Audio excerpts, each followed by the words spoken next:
आज के समय के अनुसार जब हम अपने लक्ष्यों को सर्वोपरि मानते हैं तो हम अपने जीवन के अंदर की आलोचना, विवेचना और प्रसन्नता हम आपके जीवन में कोई मायने नहीं रखती है। उसकी वजह यह है कि हम अपने जीवन के अंदर लक्ष्यों का निर्धारण करना ही सर्वोपरि मानते हैं। जब हम आपके जीवन के अंदर लक्ष्यों का निर्धारण हो जाता है तो उसके माध्यम से हमारे जीवन का लक्ष्य हम आपके जीवन को आधारित कर देता है, दिशा निर्देशन की प्राप्ति की ओर अग्रसर करवा देता है। दिशा निर्देशन के संदर्भ में हमारे जीवन का लक्ष्य निर्धारित हो जाता है तो हम अपने आप को लक्ष्यों पर निर्धारित होकर के हम अपने आप के जीवन के अंदर की बहुत सारी उलझनें और समस्याओं का समाधान करने लगते हैं। इसलिए कि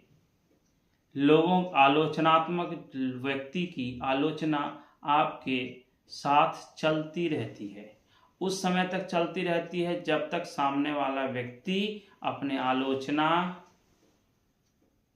को उस वक्त तक स्वीकार नहीं करता कि मैं गलत कर रहा हूं,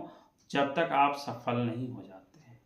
तो आप जब सफल हो जाते हैं तो आलोचना करने वाले व्यक्ति के मन मस्तिष्क की जो उनकी रेखाएं हैं वो अलग दिशा में चली जाती हैं, इसलिए कि आपके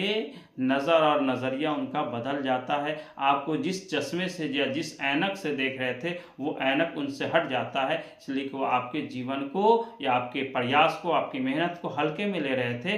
तो उनको लग रहा था कि ये व्यक्ति सफल नहीं हो सकता,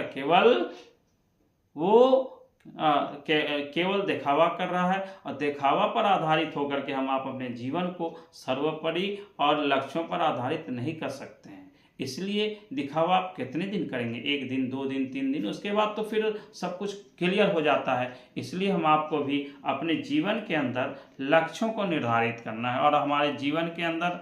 हमारे लक्ष्यों का निर्धारण हमारे उद्देश्य पर आधारित होके होगा। जब हम हमारे जीवन में जीने का उद्देश्य समझ में आएगा, मुझे किसी न किसी मकसद के माध्यम से ईश्वर ने, अल्लाह ने, भगवान ने भेजा है, तो ईश्वर, अल्लाह और भगवान की बातों को हम क्यों ना सुने और अपने जीवन के अंदर जीवन के मूल्यों को क्यों ना समझें, अपने आप को बहुमूल्य क्यों ना बना लें, ताकि जिसके माध्यम से सर्वोपरि मान करके हम सफलता हासिल कर लें और अपने आप को